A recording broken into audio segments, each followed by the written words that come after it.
Bueno, buenas tardes a todas y todos. El Instituto de Derecho Informático del Colegio Público de la Abogacía tiene el enorme placer, orgullo, de que el doctor Horacio Granero, integrante del instituto, nos ilustre hoy sobre este tema que él ha elegido, sobre la necesidad o no o conveniencia de regular la inteligencia artificial. Horacio no requiere presentación, todos lo conocen, así que adelante. Bueno, Eduardo, muchísimas gracias. Como dijo Eduardo, bueno, integro esta comisión que dirige el doctor Molina Quiroga. Realmente estamos muy cómodos porque en esta, más allá de ideologías y de muchas cosas de pensar, siempre digo, con Eduardo somos grandes contenedores académicos, pensamos distinto en muchas cosas, pero somos muy amigos. Y esto es lo lindo, o sea, poder intercambiar ideas. Y cuando surgió esta posibilidad de esta charla, se me ocurrió que es un tema que está muy en boga. Quizás a veces no nos pega tan directo porque la mayoría de las noticias están viniendo del extranjero.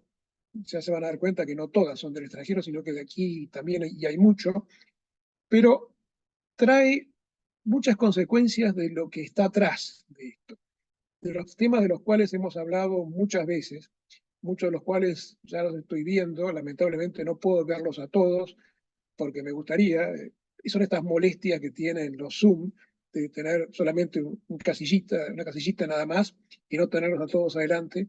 Eh, Soy a veces de hacer chistes, me molesta cuando no se ríen o se ríen y no lo veo de las cosas que hacen, y también me molesta, bueno, no tengo nada que ver con el colegio y está perfecto que así lo hagan y lo entiendo, que no podamos intercambiar ideas ahora, eh, porque bueno, así son las normas, que tienen que estar cerrados los micrófonos, pero me gustaría que por favor las anoten. Si quieren ponerlo en el chat, por favor pónganlo, anótenlo en un cuadernito y las preguntas después coméntenlas, porque es una forma de aprender todo. Yo, el primero de todo, que necesito en este tipo de cosas cambiar ideas y decir qué más se puede hacer, qué cosas están bien y qué cosas no están bien. Entonces, creo que en base a este criterio vamos a empezar a pensar por qué se habla de una regulación de la inteligencia artificial. Y esencialmente se habla por algo que nos une a todos los abogados. Algo se regula cuando hay un miedo. Hay un miedo porque hay una proliferación de estos programas en muchas cosas que nos rodean, muchas que nos damos cuenta y muchas más que no nos damos cuenta, de esta inteligencia artificial que ahora se ha dado a llamar generativa, porque tiene una capacidad, como trataremos de ver después, de generar respuestas, inquietudes que a lo mejor ni nos imaginábamos que podía llegar a dar la máquina. Y entonces esto es delicado, es complejo y nos genera este miedo. Entonces, hay una palabra que está muy en boga, los abogados la usamos sin tener la más remota idea de qué se trata, pero son los algoritmos. El algoritmo, que son estos pasos lógicos, programas que llegan a decisiones, generados muchas veces por programas obviamente no hechos por nosotros o no conocidos directamente, pero que nos llegan a dar una solución mucho más rápido de lo que estábamos pensando o buscando. Y pongo el ejemplo de Netflix, siempre lo pongo, porque ahora cuando terminen esta aburrida charla y esta noche y cuando estén con su familia y después de aburrirse de ver los noticieros de siempre, por ahí quieren ver una película y a lo mejor tienen un streaming que podría ser Netflix. Y bueno, les habrá pasado a más de uno, a mí me pasa, yo tengo cierto gusto por algún tipo de comedias en particular con mi esposa y qué casualidad, cuando la estamos terminando nos recomienda por qué no ven tal película que cumple con el 98,27% de probabilidades de que a usted le guste. Y muchas veces hay que reconocer que sí, otras veces no tiene nada que ver, pero muchas veces tiene que ver. ¿Y por qué? Y saben qué es lo que estoy viendo, obviamente porque lo pedí y estoy suscripto. Y otras veces me resulta de una aburridez, un aburrimiento espantoso, y lo dejo de ver. Y entonces me dice, Horacio, veo que hace tiempo que no sigues viendo la serie tal, ¿qué es lo que ocurre? Y yo le ganas de decirle, ¿y a vos qué te importa? ¿No? Bueno, algoritmos. Estos algoritmos nos están manejando muchas veces en nuestra vida, a veces porque nos ayuda, y otras veces nos molesta. Ya llega un punto en el cual el otro día, hace poco, hace una semana, 10 días, yo estoy suscrito a una revista que les recomiendo, que es Wired. Wired es una revista americana de tecnología, pero muy especial, porque tiene cierto sesgo político, americano, por supuesto, pero digamos, está muy bien hecha y hay cosas muy profundas. Y leí un artículo el otro día que me llamó la atención, la última guerra cultural en línea de los humanos contra los algoritmos, como la última guerra.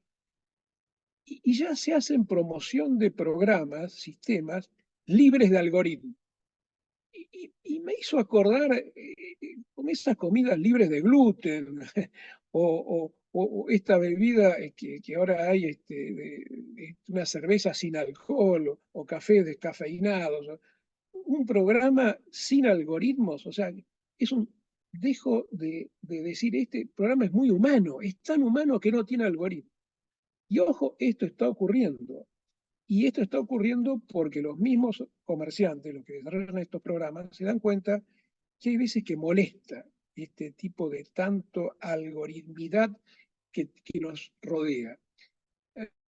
Nos ha pasado, no sé si a ustedes, pero a mí me ha pasado del aburrimiento de estar queriéndose dar de baja de un servicio y los atiende 27 chats intermedios de teléfono que pase a tal y pase a cual, y hasta que no, yo lo que quiero es hablar con un ser humano y esa opción no la tengo. Entonces, hasta que encuentro una y después, bueno.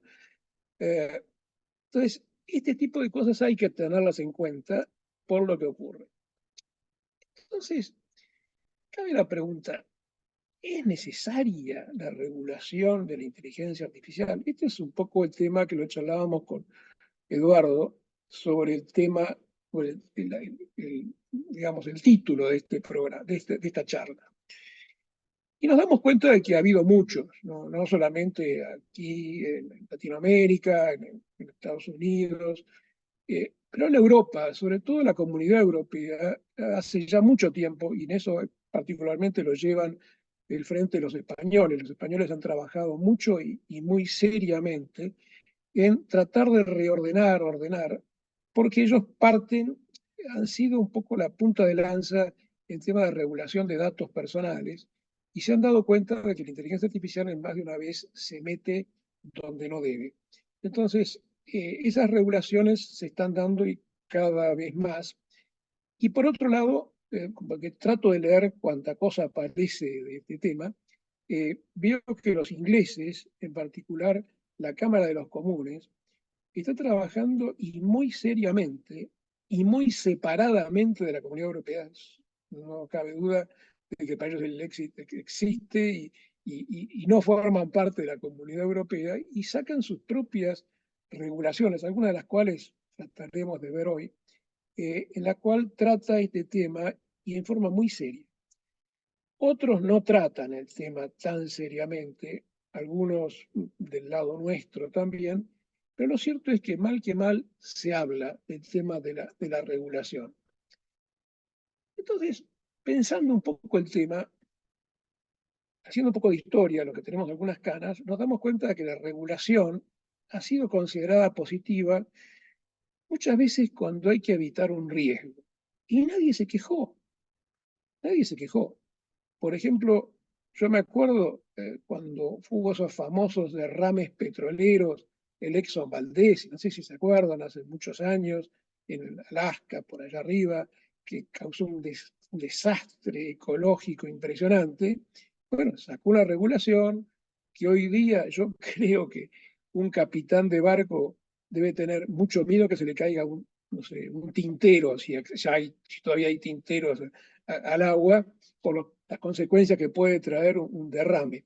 O sea, la energía nuclear para usos pacíficos, ¿qué es lo que estamos viendo hoy? Hoy tenemos terror con lo que se llama, si ya están viendo los noticieros de estos últimos días, lo que se llaman armas tácticas, ejercicios ejercicios nucleares tácticos, que no son estos enormes, grandotes y que tienen una bomba neutrónica y que pero es algo muy parecido y están queriendo bordear el uso pacífico de la energía nuclear. Y después se me ocurrió otro. A ver, ¿por qué los paseadores de perros pueden llevar hasta 8 perros y nada más? Y bueno, investigué un poco, porque me molestan mucho realmente cuando yo no tengo perros. Reconozco que no tengo perros. Me gustan los perros en su hábitat, pero me molestan cuando van por la calle y me molestan cuando van con un paseador. Porque me molesta, tengo que correrme de costado y si voy con un nieto, con más razón, tengo miedo. Entonces los conté tanto. Y siempre había hasta 8 y algunos llevaban más de 8. Entonces empecé a averiguar y encontré que hay una regulación que prohíbe llevar más de 8. ¿Por qué? Porque es el máximo posible que pueden manejar un paseador de perros.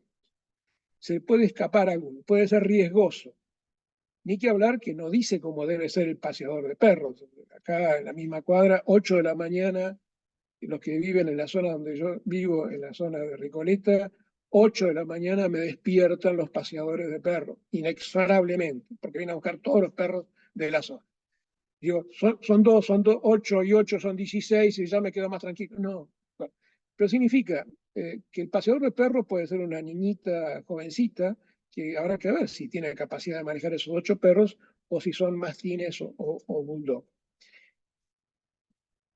Lo cierto es que este hecho de regular cuando hay un problema tiene casos muy serios. Algunos recordarán, hace unos 10, 15 años, en el Golfo de México, la plataforma submarina de la British Petroleum, Deepwater Horizon, el tubo, y ahí está el dibujito, que estaba en la parte del subsuelo de la Tierra, traspasando el mar a 3 kilómetros de distancia, se desencajó. Bueno, fue un desastre, empezó a disparar petróleo para todos lados, la plataforma se llenó de petróleo, se prendió fuego, murieron 11 personas, bueno, fue todo un desastre. Y trataron de tirar la mayor cantidad de posibilidades de solución, sobre todo, me acuerdo que hasta algunos submarinos, mini submarinos, y no se pudo durante mucho tiempo, no me acuerdo cuánto tiempo, se tardó en regular este tema y produjo un desastre ecológico impresionante. En ese momento estaba Barack Obama como presidente y dijo una resolución, en este momento la está diciendo en esta foto, que en términos más o menos, no la voy a decir en inglés porque no la sé, pero y tampoco lo voy a decir en texto, señores, está prohibido hacer perforaciones más abajo de lo que puedan tener capacidad de reparar. Excelente, excelente. Ante un riesgo, una solución inmediata. O sea, cuando cualquiera que quiera hacer perdón, una perforación petrolera en adelante, va a tener que demostrar que tiene los elementos para reparar eso que está perforado. Me parece brillante la resolución.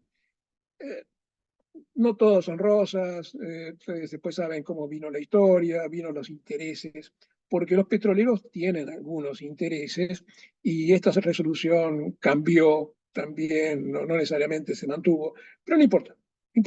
Fue la decisión de ese momento. Ante un riesgo cierto, una resolución inmediata. Y esa frase a mí me caló muchísimo.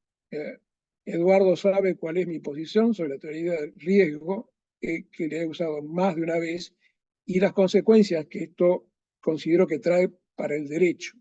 Ante un hecho que es real o potencialmente riesgoso, ¿qué es lo que puede llegar a ocurrir?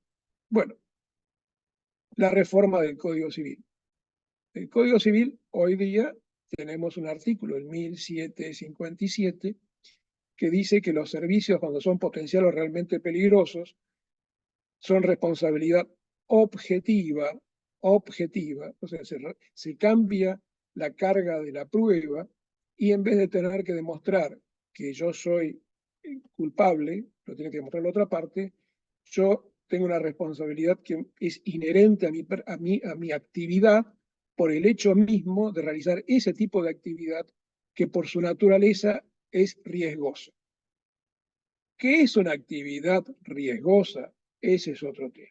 Ese es otro. No cabe duda que hay temas que son lógicos.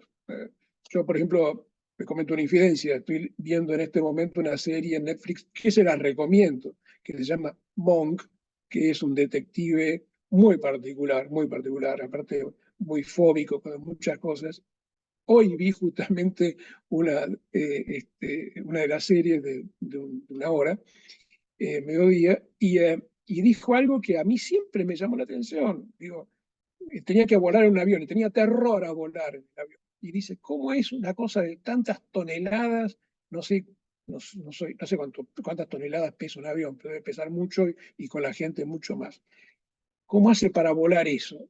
Y es una pregunta que yo siempre me he hecho, desde ya la aerodinámica las turbinas, todo eso, es el transporte más seguro que existe, todo lo que se quiere.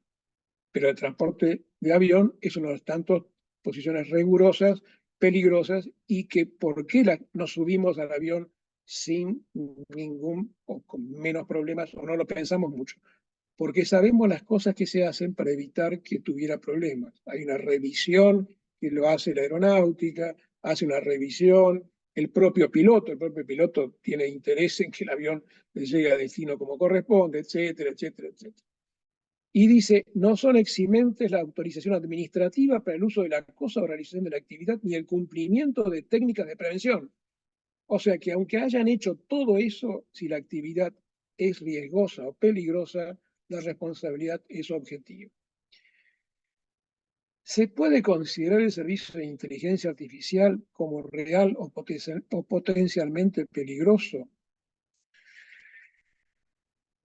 Es un tema. Se lo pregunté al ChatGPT. Muchas de estas cosas que le voy a mostrar son trabajos que he hecho conjuntamente con mi copiloto, con el ChatGPT y con el Copilot. Y esta respuesta me la dio el ChatGPT. Dice, la inteligencia artificial tiene el potencial de ser peligrosa si no se regula adecuadamente y se utiliza de manera que no sea responsable. Es importante que los desarrolladores, legisladores y sociedad en general consideren estos riesgos y trabajen juntos para mitigarlos. Está bien, lo saca de todo lo que analiza en Internet, lo que sea, pero da una respuesta muy lógica y dice, la inteligencia artificial tiene el potencial de ser peligrosa si no se regula adecuadamente. O sea, no cualquier regulación, sino una regulación que sea adecuada. De vuelta, viene el tema que inicia esta charla. Pero ¿es necesario realmente hacer una ley más? No solamente pensemos en nuestros legisladores que están muy ocupados en las cosas que están haciendo y todo, y lo difícil que es sacar una ley, los que hemos participado, hemos tenido el honor de haber participado en la redacción de alguna ley, Eduardo lo conoce, yo me han tocado casos, algunas de las personas que veo, lo veo al doctor Porto, que ha tenido una actuación muy directa en la redacción de leyes, cuando estaba en el Senado. ¿Es necesario una ley más? Bueno, para algunos no hace falta. No tiene ningún embaje en decir que la inteligencia artificial no hace falta regular. ¿Por qué? Porque si son accidentes, por ejemplo, y hay un escrito, hay un autor que lo escribe, para accidentes causados por coches autónomos, dice los seguros seguirán siendo los primeros destinatarios de reclamaciones. O sea, para manejar un auto autónomo, será autónomo, pero tiene que tener un seguro contra terceros, no cabe ninguna duda. Entonces, ¿para qué voy a regularlo si ya está la responsabilidad? Dice, las compañías que utilizan sistemas de inteligencia artificial para sus procesos de selección laboral, por ejemplo, usan sesgos. Tenemos mucho miedo con los sesgos. Se han hablado y escrito toneladas de documentos sobre los sesgos en la inteligencia artificial. Y bueno, pueden ser demandadas si ha habido prácticas discriminatorias. Dice que no van a contratar personas del sexo masculino, porque solamente, por no decir la femenina, porque realmente es el ejemplo que se pone, solamente quieren mujeres. Entonces los hombres podríamos decir, ¿por qué no hombres? Después los que incurran en prácticas contra el consumidor, ya sí, bueno, podríamos seguir muchos casos, y que hay gente que dice, no hace falta, manejemos bien la normativa que tenemos y con eso nos basta y sobra. No deja de tener razón en parte, en parte. Pero podríamos pensar otra cosa. Podríamos decir, a lo mejor sí conviene ser regulada. Entonces, tratemos de ordenar un poquito esta primera parte de la charla en ver por qué. ¿Qué elementos son los que más nos hacen pensar que sería conveniente la regulación? Primero, cuestiones éticas. Podría ayudar a establecer la claridad de la responsabilidad. O sea, no nos olvidemos que son decisiones que nos están tomando programas, máquinas que se nos ponen delante, y máquinas sea como sea, un automóvil que elige pisar a una persona y no pisar a dos que están al lado, o lo que sea. Esclarece, dice, vamos por este lado. Primero sesgos, está bien, que haga regulaciones, que existan auditorías de equidad necesarias para prevenir la discriminación. Es mejor a esta altura, el Código Civil en esto es muy sabio, aún esta reforma, en prevenir el riesgo, prevenir el daño.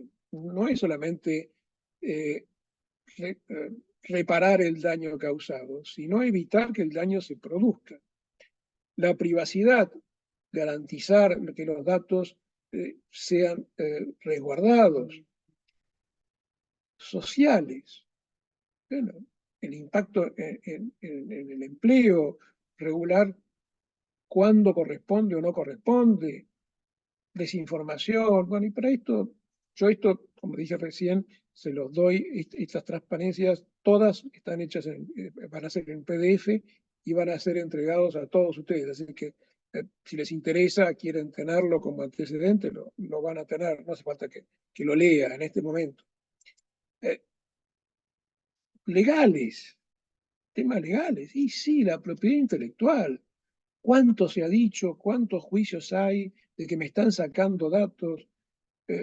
No nos olvidemos que el chat GPT reindexa 145.000 millones de parámetros de todo lo que se ha escrito en Internet hasta hace un tiempo, ¿no? Ahora ya se está hablando de los nuevos procesos y encima mucho más avanzados. Seguridad y fiabilidad. Y claro, las regulaciones establecen normas de seguridad obligatorias. No es tanto a que yo pueda decir esto podría cumplirse o no, lo dejo a mi criterio. No, no, podría obligarme. Y después transparencia y rendición de cuentas. Auditoría, que hoy día es una palabra que está muy en boga. Entonces, dar explicaciones de estas, como dice el doctor Corbalán muy bien, estas cajas de cristal, no cajas negras que sean los programas, y que sepamos dónde está atrás el programa que lo analice. Bueno, estas tres transparencias que acabo de mostrar, para sorpresa, no las hice yo, las hizo el chat. Reconozco que cada vez trabajo menos. Entonces, perdón si me han pedido que dé esta charla, pero esta parte no la hice yo. Y miren arriba, la inteligencia artificial generativa conviene ser regulada, y empieza a decir exactamente lo mismo que acabo de decir. Entonces, el que dice que conviene regular, y por qué que conviene regular, es el mismo chat GPT, y lo dice abiertamente, y lo dice en forma muy humana. Entonces, tenemos delante nuestro un reglamento que ha sido muy manejado, muy tocado, muy elaborado desde junio del año pasado hasta abril de este año que se aprobó, que es el reglamento, y creo que es de las cosas más serias que se han hecho en el Parlamento Europeo, que debería ser un ejemplo de pensar algún otro reglamento. Hay muchos, no es este el único, pero quizás es de los más importantes y más elaborados porque todos los países miembros de la Comunidad Europea, digamos, por una enorme mayoría, fue aprobado. Con lo cual significa que hay muchos cerebros trabajando atrás de esto. Y no voy a hablar ahora, pues la charla no es de esta reglamentación exclusivamente, pero tiene algunas pautas que es bueno tenerlas en cuenta. El objetivo primero es generar una inteligencia artificial confiable, confiable. O sea, que aquel que usa un programa de inteligencia artificial o un servicio de inteligencia artificial aplicado a un producto, diga, bueno, cumple con ciertas normas. Otro día escuchaba una conferencia sobre una nueva norma ISO en la cual estaría entrando también inteligencia artificial. Bueno, tener o no una norma IRAM en la Argentina, ISO, da una norma de calidad que es importante. De hecho, no solamente está para los materiales, está para los servicios también. Eso lo sabemos. Yo me acuerdo cuando estaba en Allende Brea, se trató de ver, de aplicar la norma ISO de regulación interna. Es todo un lío, las cosas que hay que hacer de dibujitos y aprender pasos, pero daba una enseñanza enorme de cómo atender a la clientela, bueno, y eso servía, y es una norma de calidad tenerla. Y garantiza una protección en áreas de salud, seguridad, de derechos fundamentales, protege la democracia, es uno de los fines que tiene esta regulación. Y sobre todo me interesó los principios que tiene esta normativa se basa en los valores que llama de la Unión Europea. Y dentro de estos valores, que a lo mejor no son compartidos por otros países o continentes, esto seamos sinceros, no todos los continentes piensan lo mismo, pensemos China, bueno, la forma de pensar oriental es distinta a la occidental, no esté bien o esté mal, es distinta. Pero en cuanto a la protección de la salud, los derechos humanos, el medio ambiente, y equilibrar la innovación con la protección de los ciudadanos, es algo que está en la base de esta concepción. Y para alegría mía, el tema de la teoría del riesgo, tomada como concepto, o sea, se considera y se cataloga muy bien la inteligencia artificial aplicada para servicios de alto riesgo, mediano riesgo, bajo riesgo. Y entonces, en base a cada uno de estos riesgos que se comentan, va a estar la necesidad de mayor o menor regulación. Por ejemplo, y algunos casos son absolutamente prohibidos. Y está el famoso tema que acá en la Argentina lo hemos tenido, de las cámaras que analizan en la calle en forma indeterminada a personas para seguimientos, etc. Bueno, es todo un tema, no vamos a hablar ahora, saben cómo se resolvió en Argentina, lo que había hecho, por ejemplo, el gobierno de la ciudad, cómo lo había decidido, lo que decidieron los jueces. Bueno, hay excepciones en los casos judiciales cuando se pide un seguimiento, bueno, pero en forma genérica la Comunidad Europea lo eliminó. Por otro lado, tiene cosas que son interesantes, que al haberse puesto de acuerdo todos en esta normativa, impide que los Estados miembros impongan restricciones de desarrollo o comercialización, a menos que el reglamento autorice expresamente, con lo cual hay unas normas básicas, mínimas, a resolver que ya estarían ya predispuestas. Y por último, establece un marco jurídico uniforme que sirve para asegurar la libre circulación transfronteriza de bienes y servicios basados en la inteligencia artificial dentro de la Comunidad Europea. Bueno, esto no es menor, no es menor.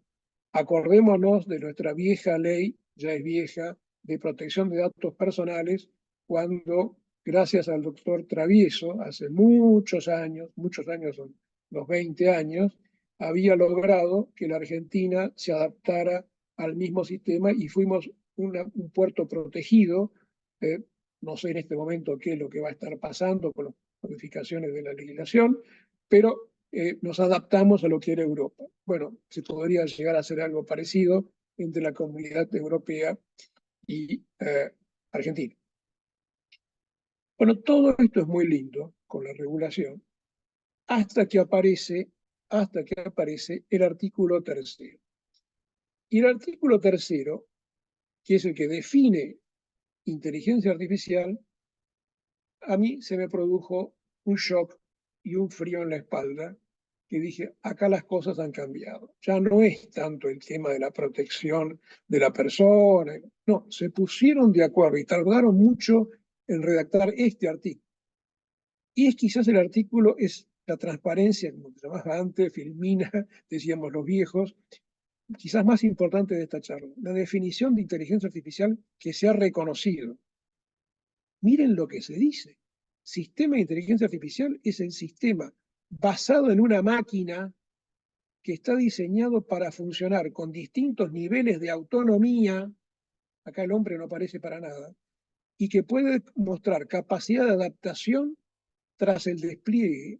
O sea que puede mostrar capacidad de adaptación, o sea, más allá de lo que se ha generado, y que para objetivos explícitos o implícitos, miren lo que sigue, infiere de la información de entrada que recibe, la manera de generar información, resultados de salida, como predicciones, contenidos, recomendaciones o decisiones que puedan influir en entornos físicos o virtuales. Yo cuando leí esto, dije, salute, acá nos han quemado los papeles, ¿eh? Porque si esto es lo que se reconoce como inteligencia artificial, eh,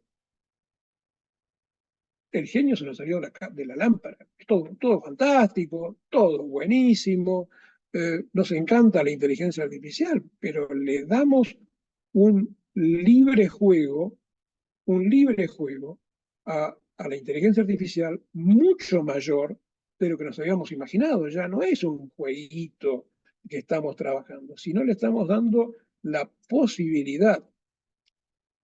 Y esto se dieron cuenta los ingleses cuando en noviembre del año pasado la Cámara de los Comunes dijo algo que es consecuencia de un white paper que habían hecho en marzo, en el cual tuve el honor de trabajar también, que era una recomendaciones que se le daba al gobierno, ¿no?, para la redacción de una ley de inteligencia artificial. Y esto fue un poco la conclusión en noviembre.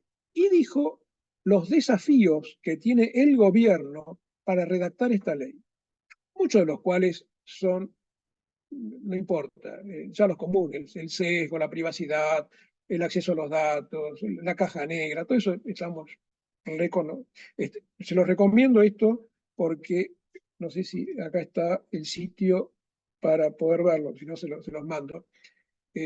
Pero está muy bien hecho, pero lo que a mí más me preocupó es el número 12. El 12 me preocupó muchísimo. Dice, el desafío existencial, 2 puntos.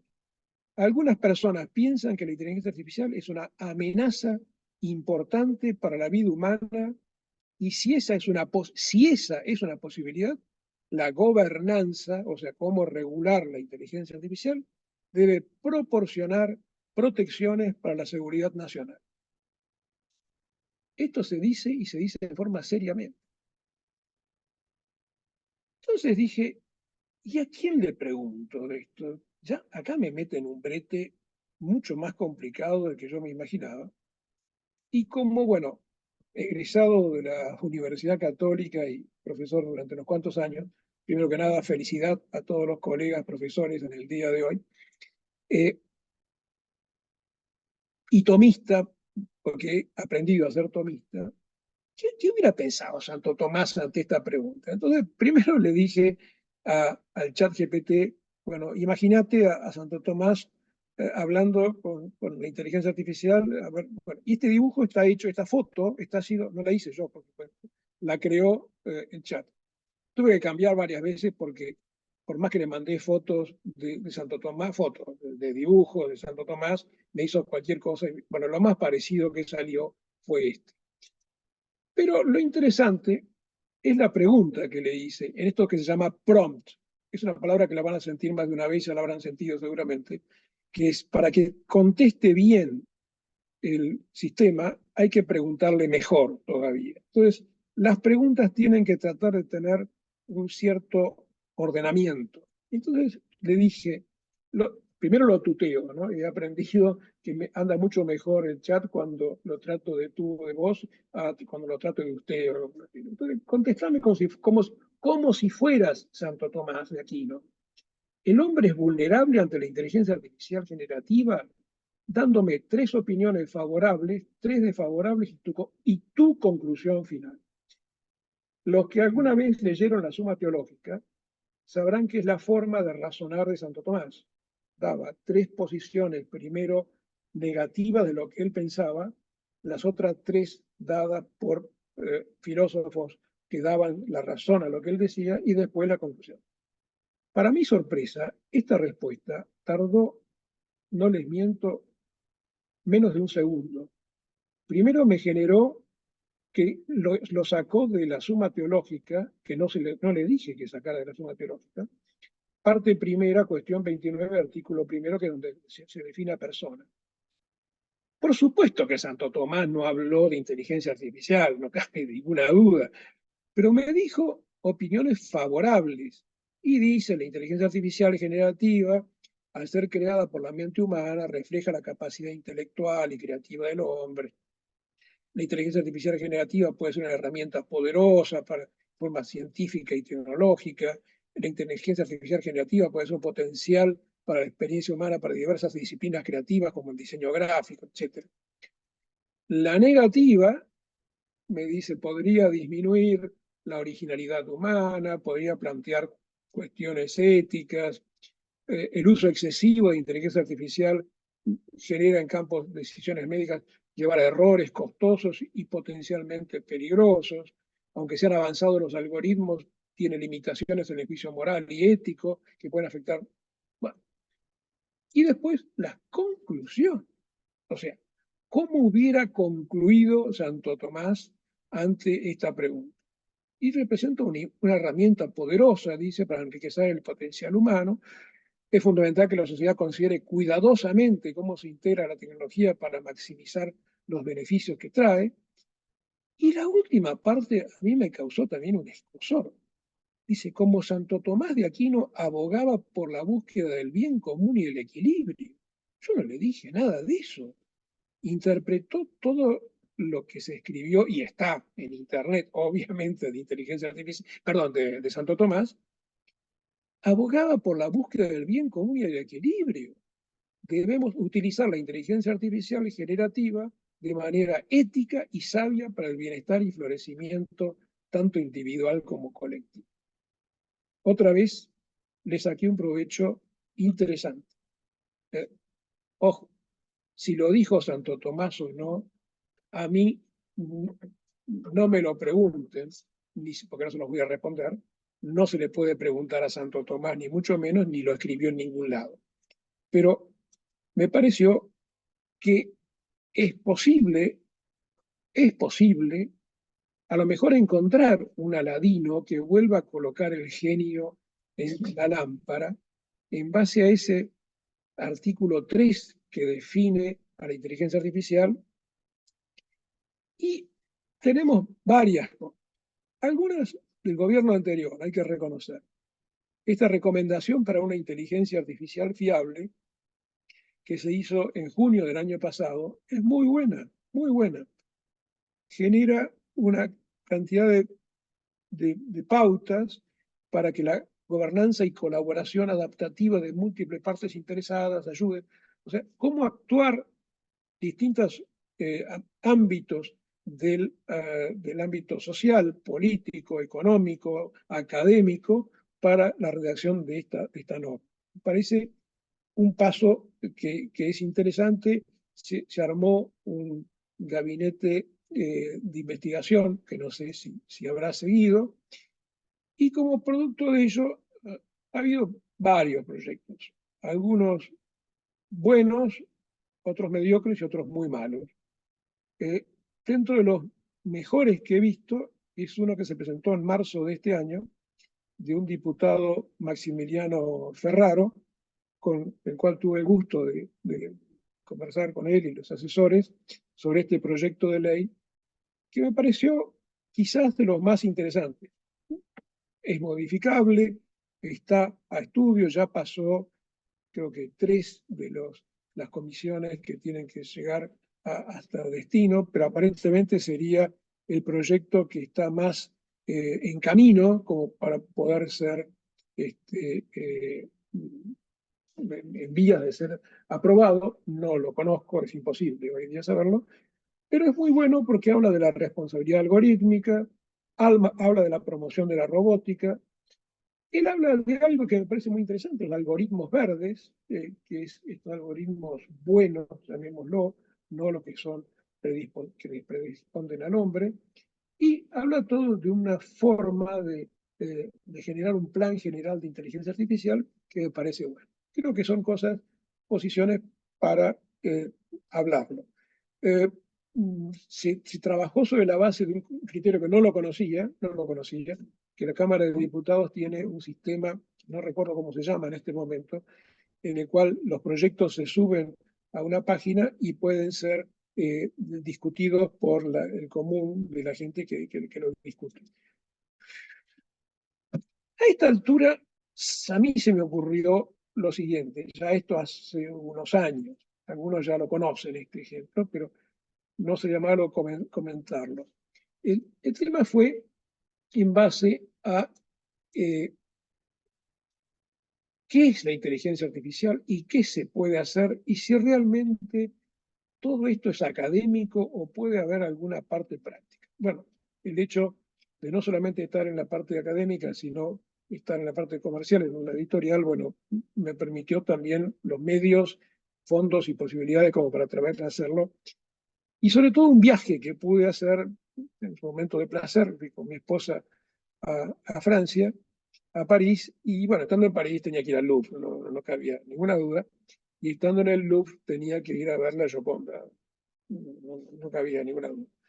Bueno, la Gioconda, como algunos saben, es un cuadro chiquito que está lejos de la gente. A mí me tocó estar atrás de todos estos japoneses que sacaban fotos, con lo cual poco menos que ni la pude ver, porque fue un gentío. De hecho, ahora parece que la van a cambiar de lugar y la van a poner en un lugar más visible, no sé cómo es la cosa.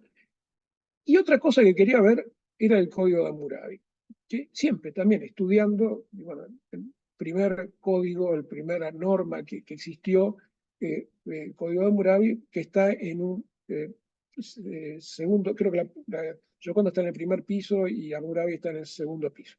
Tuve que preguntar, la Gioconda enseguida hay carteles por todos lados para llegar, pobre Hammurabi, tuve que preguntar bastante para llegar. Y cuando llegué había una o dos personas, nada más. Y bueno, es un monolito de 2 metros de altura, verde, y a mí me emocionó, como abogado me emocionó ver un código escrito en Babilonia hace casi 3.000 años, y que tiene una cantidad de inscripciones con el informe Acadio, que son 52 columnas de texto. Esto lo vi, esta visita fue hace 23 años. Y me di cuenta, después estudiando un poquito, viéndolo y obviamente en castellano, que hay 282 sentencias, de las cuales solamente se pueden leer 266, porque el resto están parcialmente rotas. Es una piedra, y la piedra obviamente se rompe. y de las cuales aprendí que hay 37 que son pena de muerte. ¿Eh? Ojo por ojo, bueno, y el que mata a uno hay que matarlo también a él. Si uno asesina a la mujer de otro hay que matarlo también por eso. Si un constructor hace una casa y la casa se viene abajo y lo mata al dueño de la casa hay que matarlo al arquitecto. Bueno, 37. La cosa es que también me di cuenta que había partes de la piedra que obviamente le faltaban, estaban los huecos de la piedra. Y hay una que la ley 92 que dice, palabras más, palabras menos, si un negociante prestó interés, trigo o dinero y tomó interés en su total en trigo y plata y pretende que no recibiese dinero, y qué sé yo, no dice más nada, falta el cacho de el pedazo de piedra. Entonces, ¿qué dijo Hammurabi en ese caso? Dijo que era pena de muerte, o porque por ahí era tan terrible no devolverle el trigo al vecino que a lo mejor había que matarlo, porque era esencial que el que presta devuelva.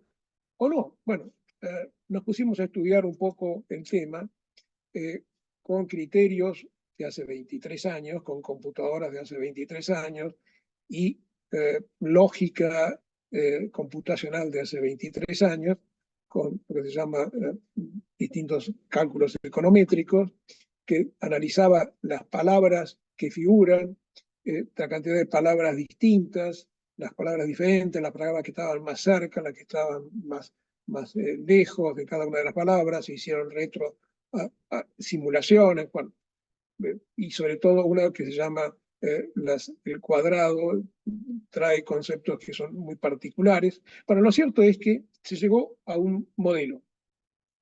Y ese modelo lo aplicamos para los casos que ya eran pena de muerte, que son los 266 casos que tienen pena de muerte.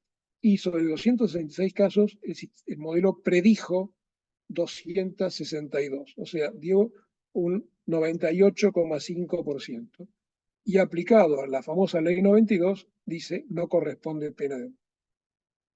A esta altura, si era o no pena de muerte, no tengo la más remota idea, igual que lo que dijo o no dijo Santo Tomás antes.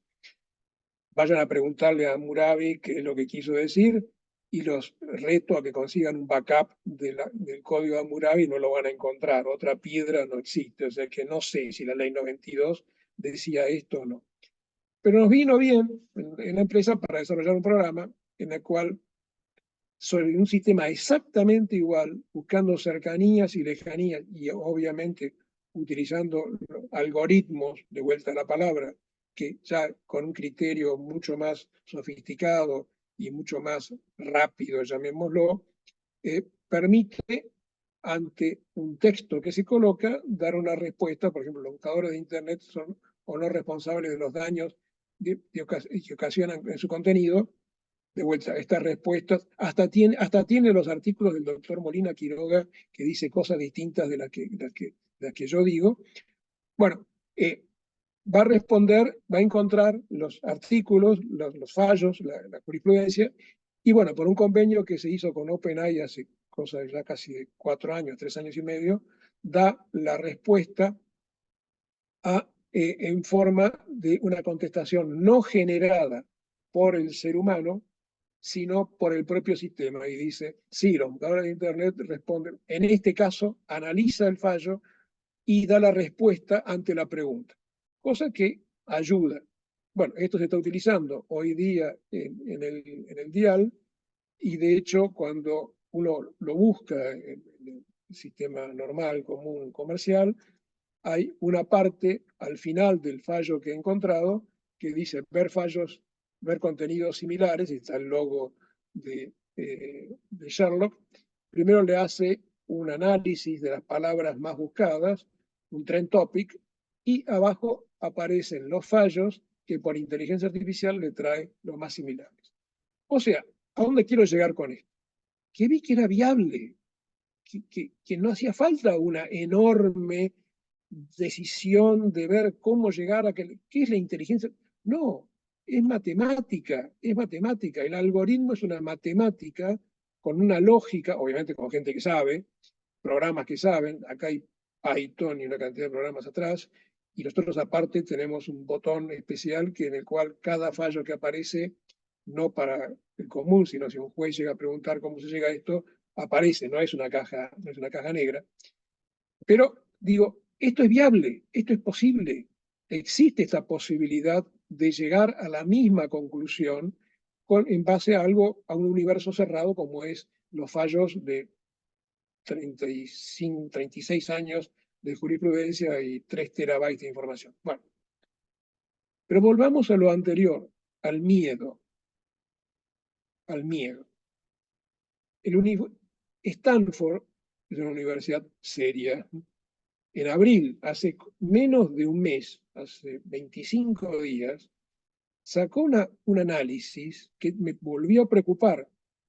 Dice, las personas en todo el mundo son más conscientes del impacto potencial de la inteligencia artificial y están más nerviosas.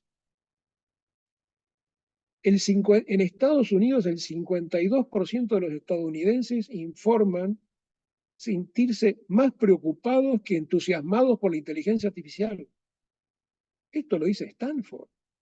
Entonces, no todo es que va a ser lindo y va a ser aplicable. Tenemos que darle confianza, confianza. Entonces, rápidamente, los desafíos que tiene la regulación en esta materia son 4 o 5. Uno es, tratemos de regularlo analógicamente, como quería este señor al comienzo de la charla, que decía, no, analógicamente, si choca, que pague el seguro. Bueno, esto es lo que en alguna forma lo leí, es lo que se llama el sistema de bandera roja en Londres. ¿Sabes qué es esta foto que aparece ahí? ¿Saben lo que es el sistema de bandera roja? Y esto este fin de semana me pareció tragicómico. Era que el auto no podía ir más allá, más rápido, que la bandera roja de alguien que estuviera moviéndolo por el peligro que podía producir si va más rápido que una persona caminando. Es el sistema que tenemos para los trenes en este momento. En este momento hay un banderillero que está diciendo si puede pasar un tren o no, porque se han robado los cables de algo vetusto que son las luces que tenemos. ¿Qué sistema electrónico de nada? Tenemos un banderillero que levanta y dice pase el tren o no pase el tren. Estamos en esta regulación de hace 150, 200 años. Bueno, esto no va. La sobreregulación. En este momento yo me tomé el trabajo de analizar cuántos proyectos de ley de inteligencia artificial hay en la Argentina. Hay por lo menos 7. 7. Uno peor que el otro. 7. Sobreregulación. No sirve. Después la regulación local con respecto a las globales. ¿Por qué no aprovechamos? Chile, la semana pasada, el 7 de mayo, sacó un proyecto muy serio, bastante serio, presentado por el Poder Ejecutivo completo. El presidente con todos los ministros presentaron a la Cámara de Diputados un proyecto serio, serio, con muchas observaciones, lo que sea, pero serio, en la cual analiza mucho en base a lo que hizo la ley europea, a lo que hizo UNESCO, a lo que hizo la normativa de Estados Unidos. No quiso hacer la ley propia suya para que sea la ley chilena solamente. Bueno, esto hay que tenerlo en cuenta. Después, por favor, salir de la caja. Lo que los americanos hablan autos de box, mirar afuera un poco, crear nuevas categorías jurídicas y a lo mejor sí, aprovechar otros paradigmas regulatorios que ya existen, como son los bancos de prueba o sandbox que se utilizaron en fintech y han dado resultados. Yo me acuerdo de haber intervenido hace 2 gobiernos en el Banco Central con Diach, estaba haciendo un sandbox del uso del tema famoso de los bitcoins. Usaban cómo regular los bitcoins sí o no y hacer una prueba si funcionaban, y si no, no regularlo. Entonces puse a investigar un poquito y en Argentina tenemos casos. El doctor Adaro, que es un especialista en todo lo que es abogacía y el ministro de la Corte y en tecnología y particularmente en inteligencia artificial, le tocó como miembro de la Corte fallar en un caso en que la provincia de Córdoba sacó una regulación del Uber, los taxis se le tiraron en contra al gobierno y resolvió a Daro con un criterio muy lógico, diciendo, estamos ante una especie de sandbox legal, dice la palabra sandbox, como un modelo regulatorio de prueba declarado como una actividad privada. O sea, forma lógica. Bueno, esto es lo que creo que sería una gran ayuda para la regulación, hacer pruebas. Y después ya cerrando el tema, porque quiero dejar tiempo como para las preguntas, los cambios de idea, creo que estamos cada vez más preocupados porque lo que aparece en la computadora lo tomamos inexorablemente como válido, como válido.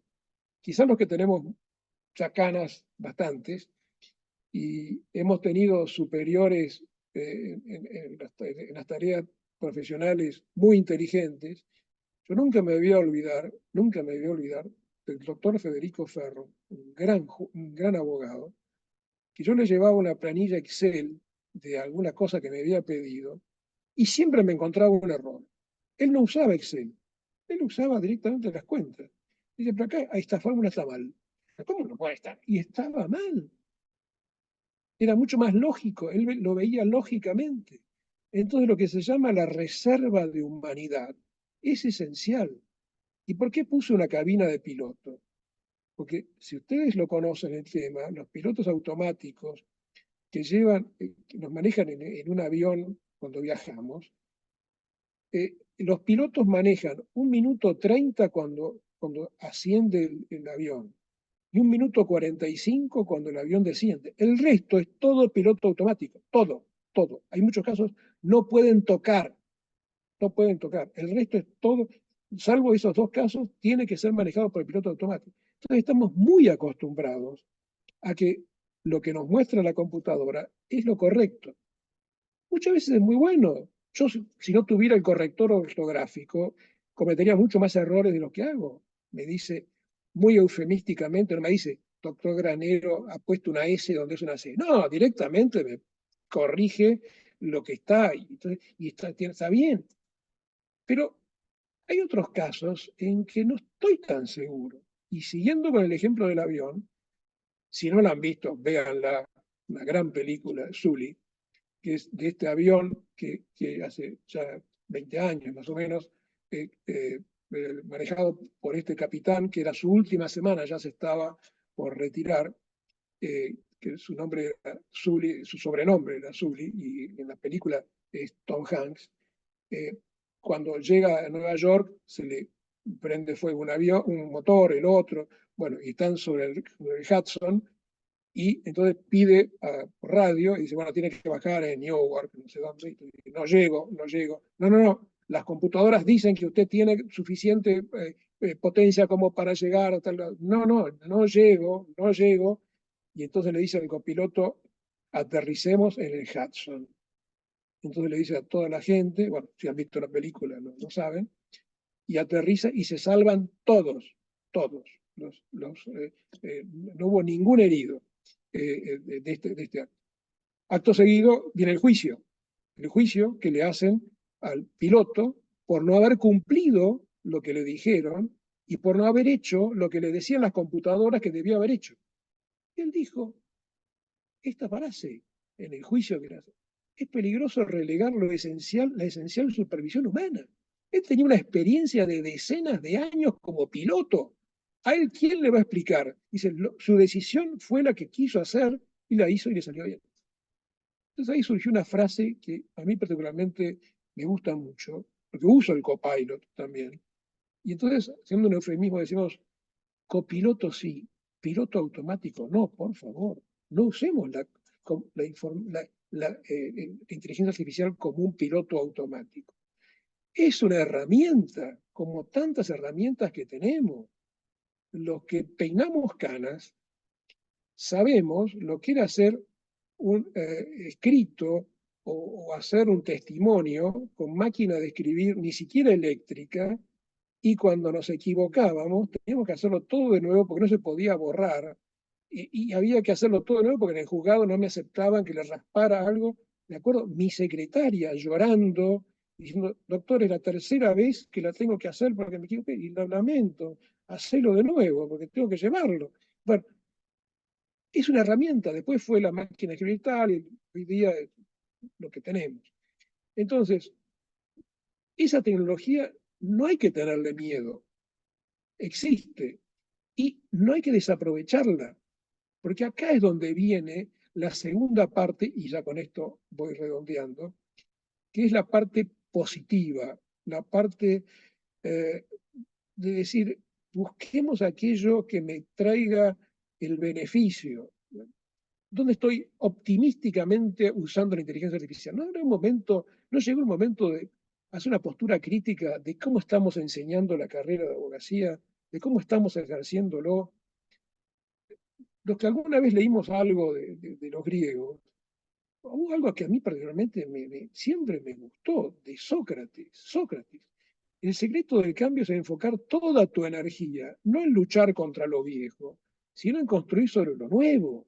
O sea, tenemos lo nuevo. Entonces tenemos un mundo nuevo que se nos presenta con esto que se nos viene en bandeja, que es en este momento la inteligencia artificial. Otro día será otra cosa, pero aprovechemos, nos convierte en ser más creativos, nos permite ser más creativos, porque nos permite utilizar más tiempo en aquellas cosas que necesitamos solamente los humanos utilizar, que es nuestro cerebro, en aquellas funciones que necesitamos usarla, y en otras cosas no.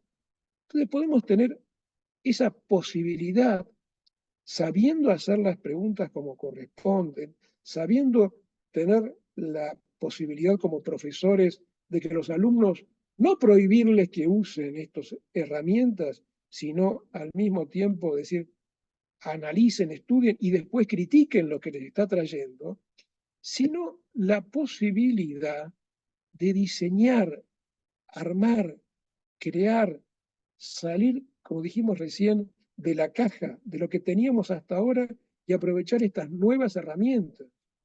Yo fui de la generación que pasó de hacer las cuentas a mano a la primera calculadora eléctrica y electrónica que había.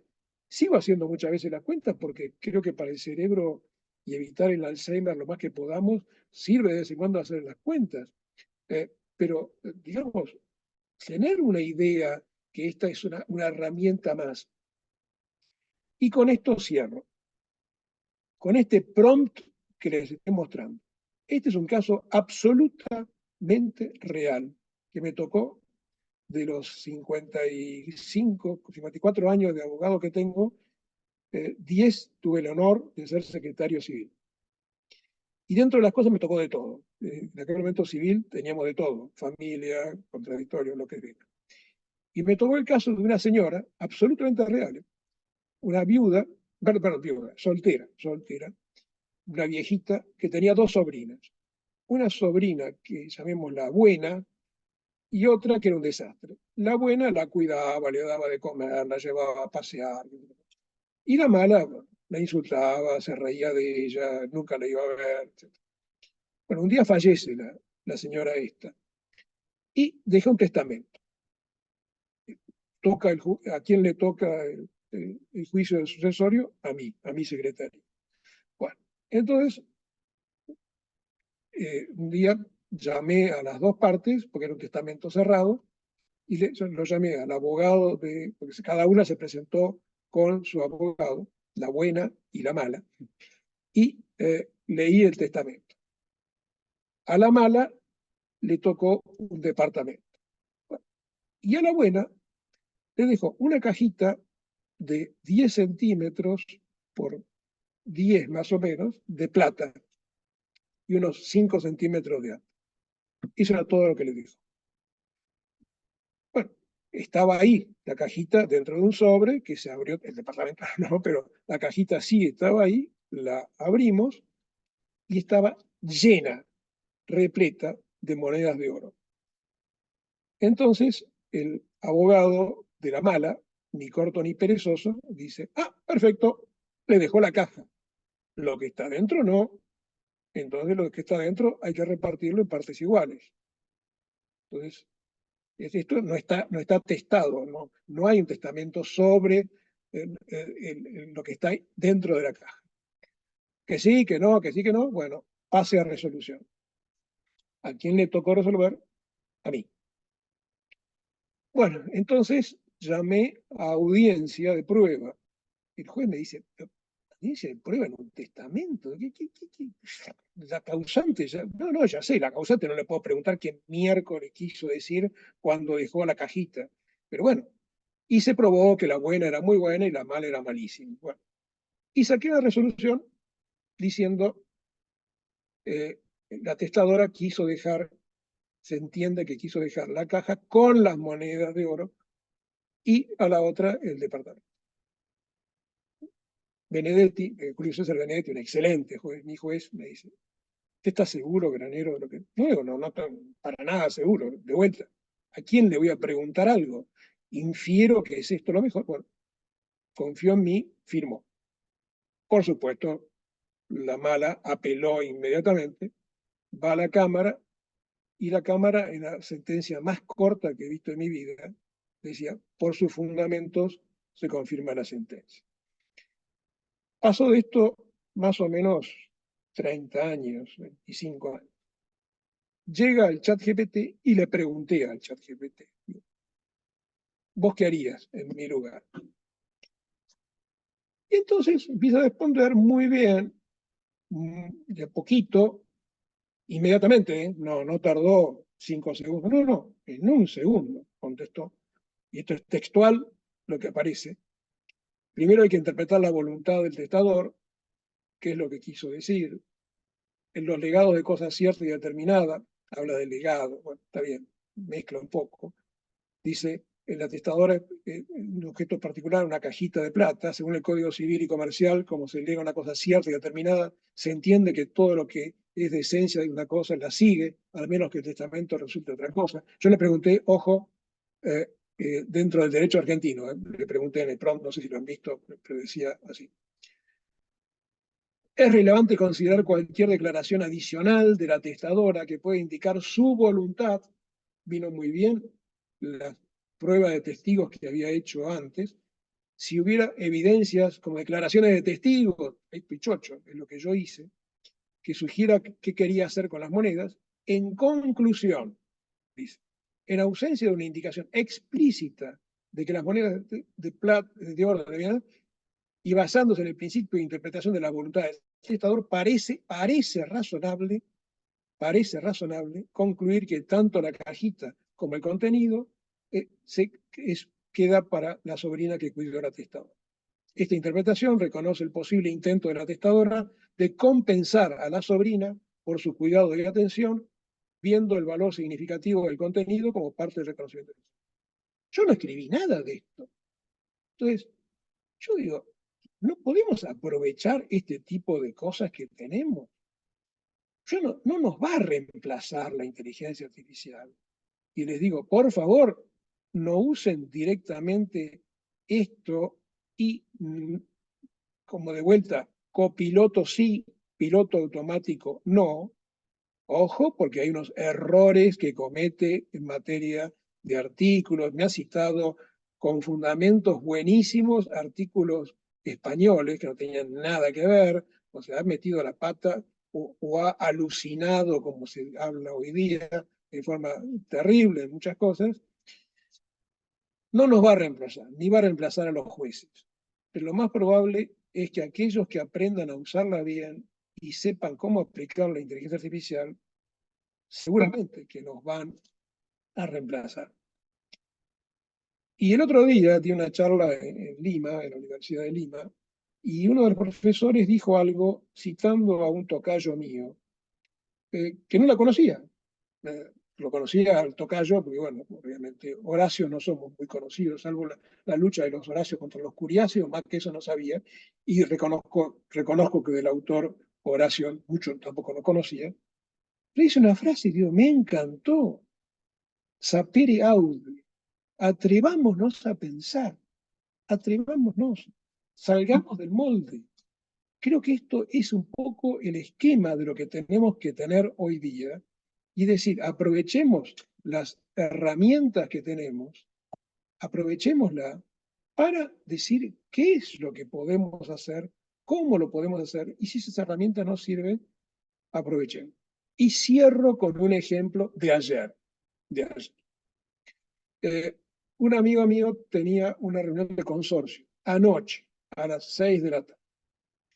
Y este amigo mío tiene una cochera que la alquila, porque él no tiene auto y la alquila. Y el reglamento de copropiedad prohíbe alquilarlo a los que no son copropietarios del edificio. Dice, mirá, ¿qué tiene? Hace 40 años que alquilo, me dice. Nunca he tenido problemas y ahora hay una copropietaria que se metió con este tema, que está molesta conmigo y me quiere. Bueno, llamaron a una asamblea, la asamblea no decidieron, bueno, al final llamaron para ayer la asamblea. Bueno, me puse a hacer lo que hago, buscar jurisprudencia. Toda la jurisprudencia que encontré es palabra, santa palabra, lo que dice el reglamento de copropiedad es lo que hay que cumplir, es lo que hay que cumplir. Y yo casi le digo, mirá, sinceramente, yo no le veo mucha salida. Entonces le pregunté al chat GPT y le digo, dame argumentos que favorezcan, porque es mi amigo, quería decirle algo, a ver qué podía decir en la asamblea, se iba a votar en la asamblea. Esto era ayer a la tarde. Entonces, ¿qué podés decir? Y me dice 4 cosas muy interesantes. Dice, primero los tiempos cambian. Entonces, quizás lo que ya he dicho antes, ahora quizás puede ser distinto. ¿Y cuáles son las causas por las cuales existe esa prohibición? Que no entren personas ajenas al edificio. Bueno, que los identifiquen. Personas que esto, y lo último, una cosa que a mí más me causó impresión, me dice, ¿qué daño le produce al consorcio que sea una persona ajena? ¿Cuál es el daño? Claro, no le dije que lo busque en derecho argentino. Dije, listo, ahí está la piedra filosofal. El daño es la medida de la acción. Si no hay daño, no hay acción. Por más que incumpla algo, está bien, identifiquemos la persona del inquilino, qué sé yo, que alquila el auto, y que lo tenga el portero, no sé qué. Y se votó y por unanimidad se aprobó, porque entendieron la lógica. Y la lógica me la enseñó no una persona humana, no la jurisprudencia que yo había buscado anteriormente, en la doctrina que había encontrado, sino una cosa de lógica. ¿Qué quiere decir? ¿Que tiene más lógica una máquina que un ser humano? No, piensa y a lo mejor piensa fuera de la caja, distinto de lo que estamos pensando nosotros, con experiencia, con años de sabiduría jurídica, años, y a lo mejor es distinto. Bueno, creo, Eduardo, que terminado, cualquiera que, primero, que quiera consultar, charlar o algo, ahí está mi dirección, del estudio, y a su vez les va a llegar el PDF este. Dejo de compartir y creo que hay preguntas. Les pido que no sé quién es el que habilite los micrófonos y estoy dispuesto a las preguntas. Las que sé, se las digo, las que no sé, le diré muy buena pregunta. Sí, eh, te confieso, lo saco. Te comento que me pareció clarísima tu exposición. En esto, más allá de posiciones en otros temas, coincido 100%, fundamentalmente en la conclusión, y no hay preguntas específicas en relación a tu charla, lo cual se puede tomar en un doble sentido. O ha sido tan clara como me resultó a mí, o a mí me da miedo cuando no hay preguntas, pero yo creo que la lectura material que vos generosamente has ofrecido Y para quienes no forman parte del instituto, bueno, este es un tema que nosotros lo tenemos en agenda permanente y que podemos seguir debatiéndolo y discutiéndolo, porque además me parecería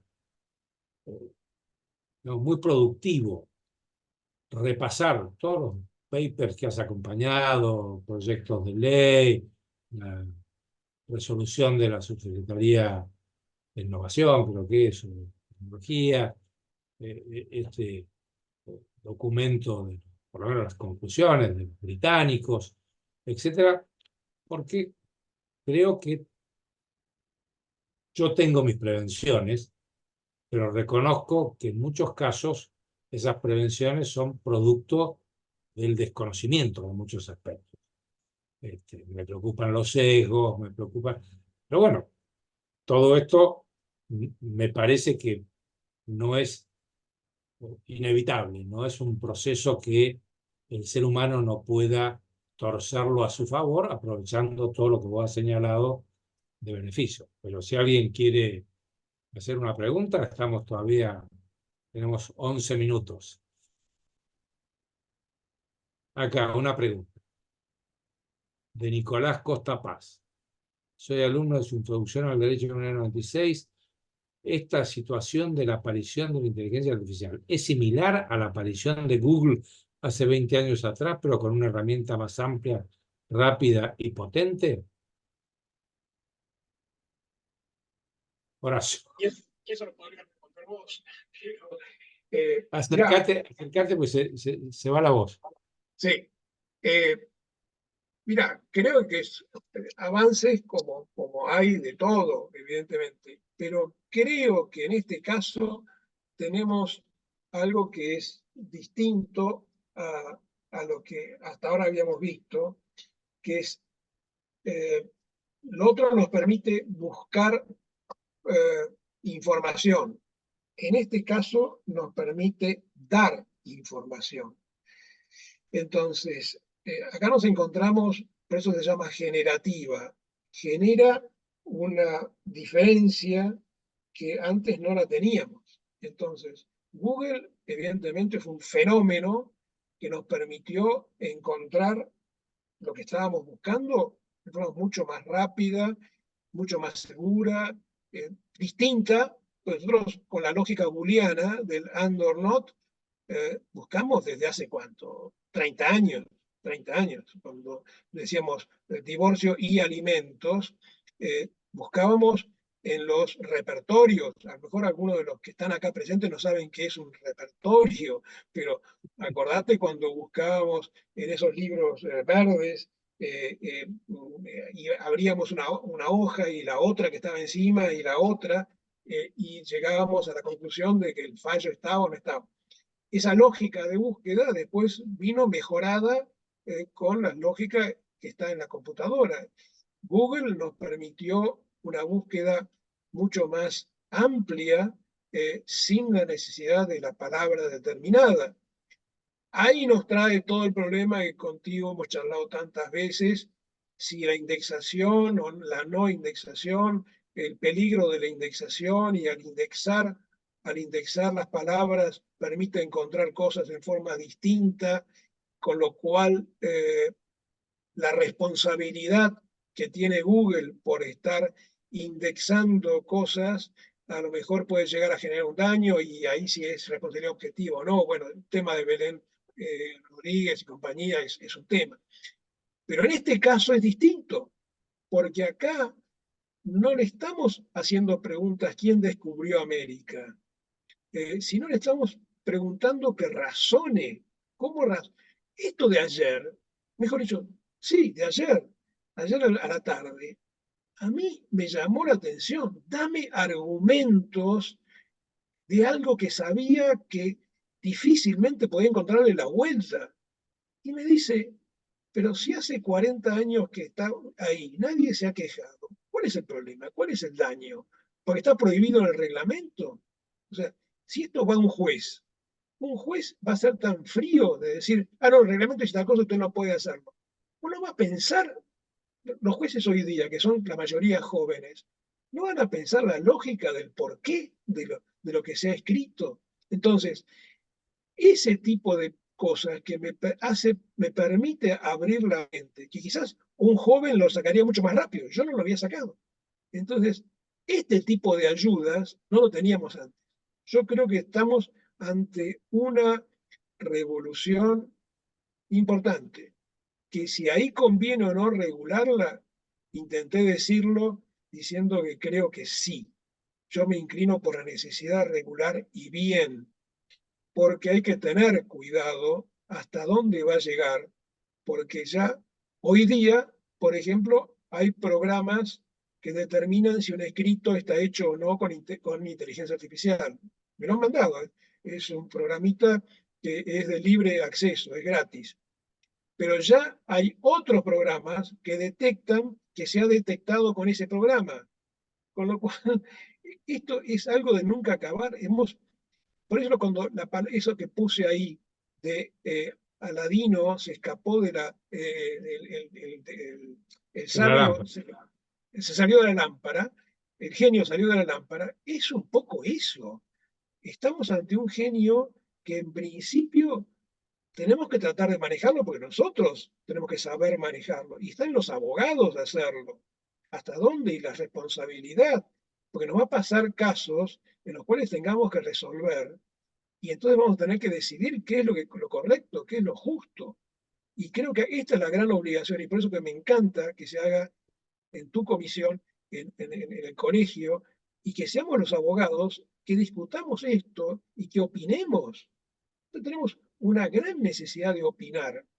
Entonces, por eso creo que estas oportunidades, y te agradezco la invitación, creo que tenemos esta gran oportunidad de cambiar ideas, hacer aportes, escribir papers, eh, ir a las comisiones cuando nos llaman del Congreso o donde sea para opinar, vayamos, que generemos como hemos conversado contigo, como comisión, opiniones legales, hagamos y digámoslo, porque somos gente que teóricamente hemos estado pensando durante mucho tiempo.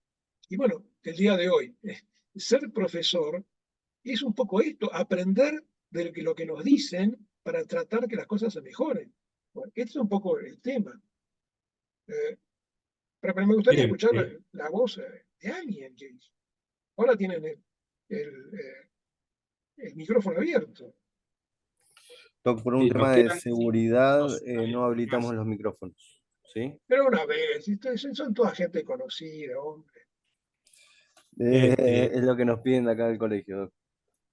Ah, bueno, perdón, eh, no escuché. ¿Quién está? ¿En coordinación estaban hablando? sí, Bueno, bueno, damos por concluida. Hay otras aportaciones en el chat, pero el colegio tiene el Zoom programado, pasa lo mismo en la facultad. Se acabó. Vamos a un corte. Yo lo quiero agradecer y felicitar a Horacio y simplemente dejo una frase así como la de Horacio. Digo, no se olviden que Internet y el tratamiento de datos nos trajo un nuevo idioma, un nuevo lenguaje. Nosotros lo vemos como el alfabeto que conocemos, pero en el fondo, cómo se generan, cómo se aparean, cómo se comparan, etcétera, son números. Y este lenguaje numérico me parece que los abogados, por nuestra formación, todavía nos resulta un poco hostil. No podemos entender cómo aparecen estos resultados, como digo, es una lógica distinta, es una lógica numérica. Esta es mi opinión, pero quedamos comprometidos para proseguir en este debate. Armaremos la próxima actividad que tenemos en mira es sobre FinTech, pero vamos a volver sobre este tema y por supuesto eh, todo el tema de los sesgos, de los fallos truchos, todo eso, el instituto está abierto para generar ese tipo de debates y nuevamente le agradezco no solo a Horacio, sino a los 57, porque nos excluyo, a vos, a mí y a Coordinación Académica que estuvieron presentes en este chat y en esta actividad. Y bueno, yo soy el primero que tengo que cumplir con la norma. O en una obra se llama, El Pelícano, dice, ¿no puedes usar uniforme? No, porque renuncié. Pero no puedes hacer igual, no, porque el reglamento lo prohíbe. Nos dijeron que teníamos 1 hora y media. Así Muy que, bien. Muchas gracias. Saludos y cualquier cosa a disposición. ok. Para los que están en el instituto, acuérdense que la próxima es virtual.